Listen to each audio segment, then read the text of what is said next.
Peripheral vision. Sure. This is how I taught myself to use my peripheral vision. I sat across the room from where I'd hung a picture, and I looked at it. And when I looked directly at it, it just faded right into the wall. Couldn't see a thing.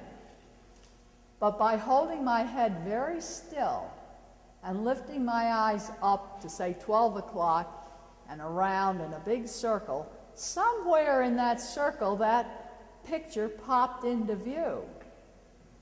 Now, I wouldn't have known the detail of the picture, but I knew there was a picture there. And that's how when I want to look at something, I probably look at about 2 o'clock. And the gentleman in the back who's filming this, if I look directly at where he is, I can't see anything. It's just a blur. But when I look over there, he pops into view. Now, I can't see any details of his face, but I can see that he's there.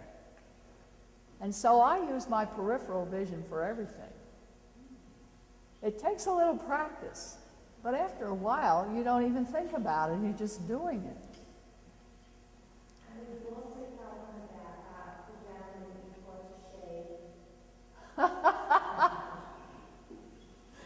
Oh, that was a long time ago.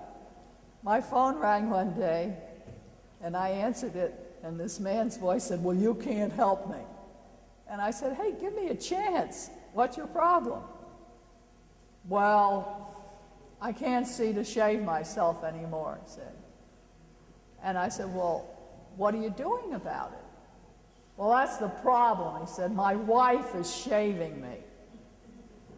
I said, "Oh dear." He said, "And she doesn't do it right." And I get mad at her.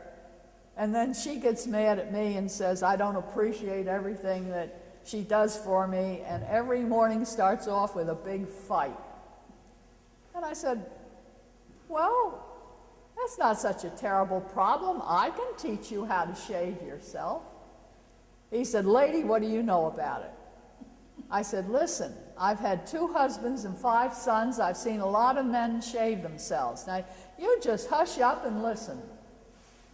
He said, "Well, I won't use an electric razor." I said, "All right. What kind of razor do you use?" He uses a Gillette safety razor.